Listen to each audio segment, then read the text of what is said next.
So in this video, I'm just going to give you a quick rundown of the Woocommerce settings, just so you know how the shop function works. So what you do is when you're logged in, you go Woocommerce, you can go to orders.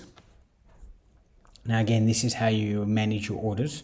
So now we'll just play around with yours, Jared. So we're just going to click on it. As you can see, it says processing. Now processing is because you've made an EFT payment.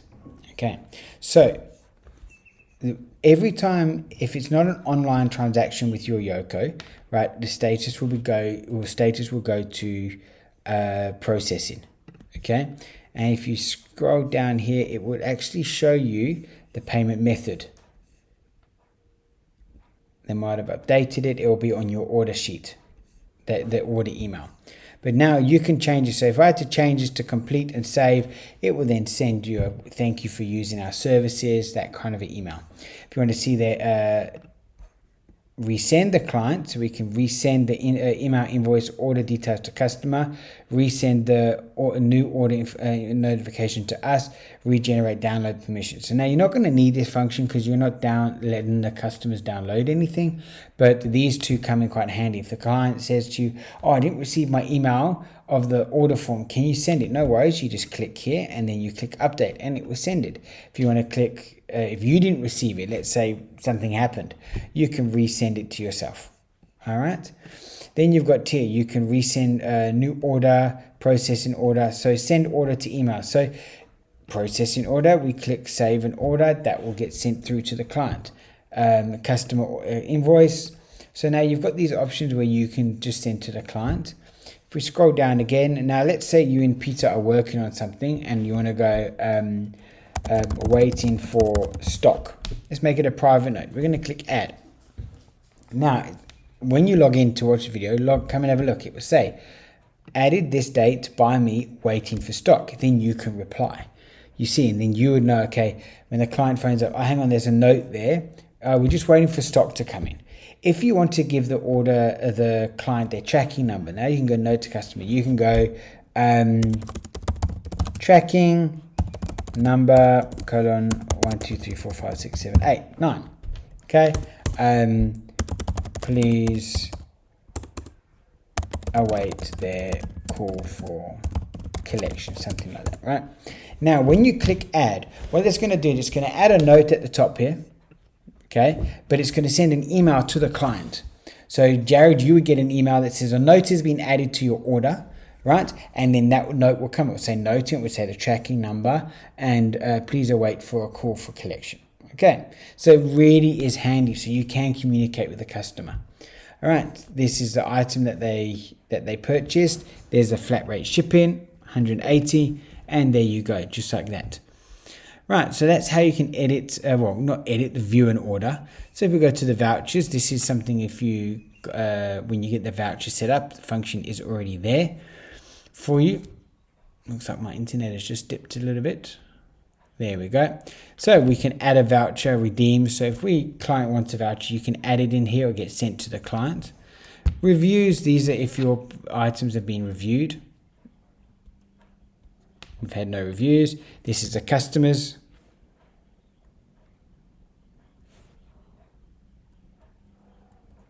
It's just loading up.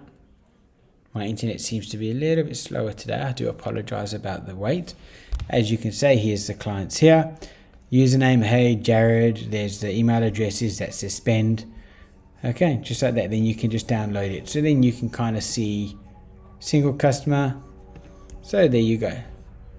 Coupons. This function is quite nice if you wanted to do like a special. So what you do is you'll go into coupons. Let's just create a coupon. And we'll call this one testing. Just like this. Or you could generate another coupon. So let's go testing 1 2 3. Okay. Discount type, fixed discount, percentage, or fixed product discount. So most of the time it's percentage. So then coupon, we will go 25%. Allow free shipping, yes, or you can put an expiry date. So it's going to expire at the end of the month. Usage restrictions. So now what this is quite nice, because now let's say you're running a cooker special, but it's only limited to one client. So then minimum spend is 10 grand, maximum 100 grand, individually use only, yes. You've got the products.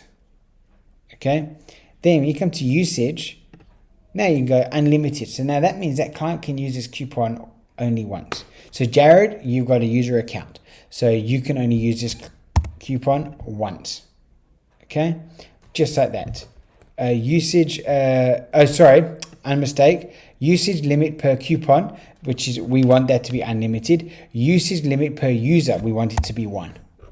Okay, because otherwise what's going to happen is that they can just come and spend, buy all the stuff just for coupon at 25%. They can use it as many times as they want. So now, yes, that user can use it 2 or 3 times, but they have to create new user accounts. Now, if they create a user account and a different one and they see the address is the same, then you'd have to do some in-house admin, phone them up and be like, hey, sorry, I've just noticed you've used a coupon again. That is not allowed, and you can chat to him via that way, and to save the relationship. But that's if you want to use coupon. Once you're happy with the settings, you'll click publish, just like that. Then the coupon will be published until, did we set a date? There was a date here, the 31st of this month. The moment that it strikes midnight and becomes 1st of June, that that coupon is null and void. Okay. So if we scroll down here, we had coupons, add to cart. We're going to go to settings. We're going to leave the page because we don't want to save that.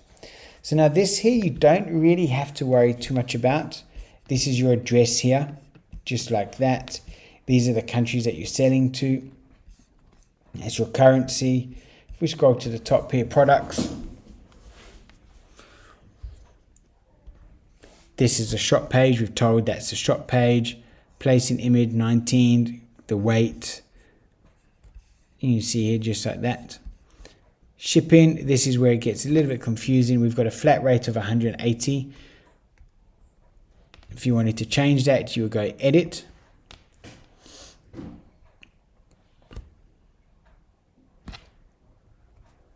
And then edit flat rate, which we'll do. And then you see it brings up, there's the cost there.